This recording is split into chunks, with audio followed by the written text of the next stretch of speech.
이 이야기는 내가 실제로 경험한 일이며 가족들이 아직도 고통을 받고 있지만 하소연할 곳이 없어 답답한 마음에 글을 쓴다.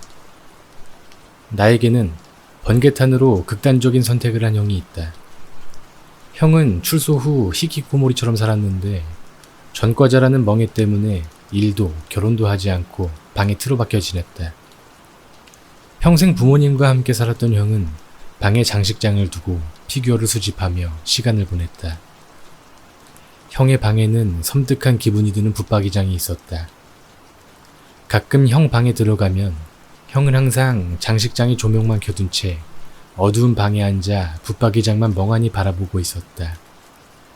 수집벽이 예사롭지 않았던 형은 건담 같은 피규어 외에도 여자 아기 인형 같은 것도 수십 개씩 수집했다.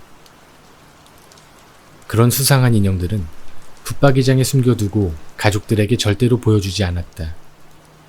그뿐만 아니라 빨간 립스틱, 마스카라 등 여성용 화장품도 정기적으로 주문했다.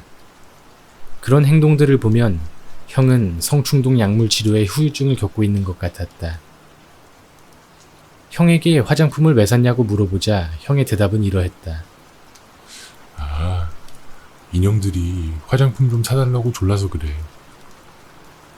나는 형처럼 살고 싶지 않아서 대학원을 졸업하자마자 취직을 해서 집을 샀고 결혼을 해서 독립을 했다. 전자발찌를 찬 형이 부끄러워서 처가에는 형의 이야기를 한 적이 없었다. 나중에 그 사실을 알게 된 형은 불같이 화를 냈고 나와 의절하고야 말았다. 시간이 지나면 언젠가 형이 마음을 열고 나를 이해해주길 기대했지만 결국 형은 극단적인 선택을 하고 말았다. 형의 장례식이 끝나고 나는 부모님 집에 가서 형의 유품을 정리하며 형의 피규어들을 당근마켓에 팔았다. 그중 붙박이장에 보관돼 있던 인형들은 시멘트 벽에서 나오는 쿰쿰한 습기로 인해 상태가 좋지 않았다. 인형들을 살펴보던 중 인형들의 몸통에서 저주의 흔적을 발견하고 깜짝 놀랐다. 각각의 몸통에는 경찰관, 변호사, 검사, 판사, 교도관, 수감자 등 생전 형을 괴롭혔던 사람들의 이름이 적혀 있었다.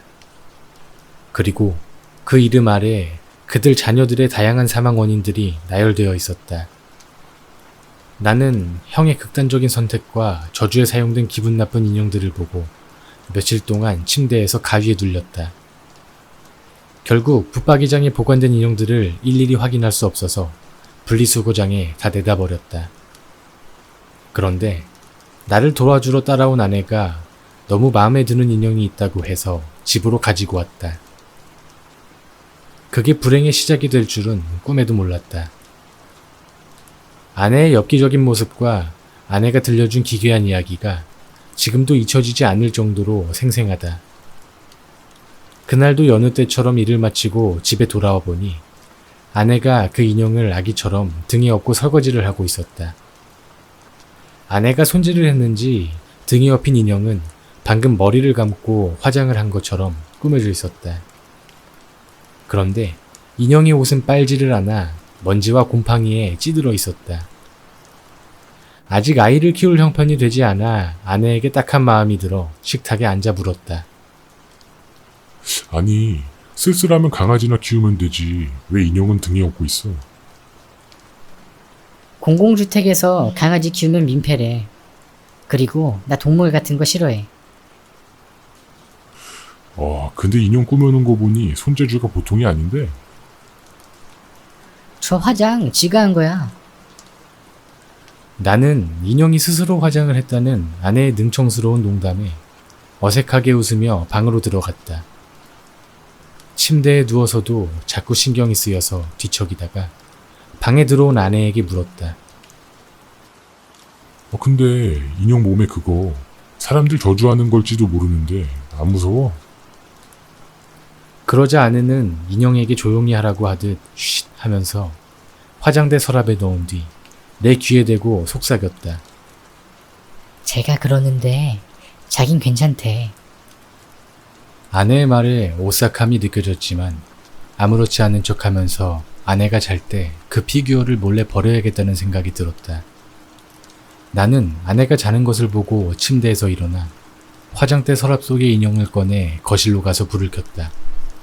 그런데 그 인형은 급하게 화장을 하다가 실수를 한 듯 작은 립스틱 덩어리를 손에 묻히고 있었다.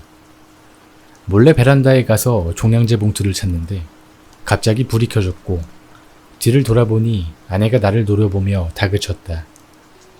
지금 여기서 뭐해? 나는 어물쩍거리며 변명거리를 찾다가 말했다.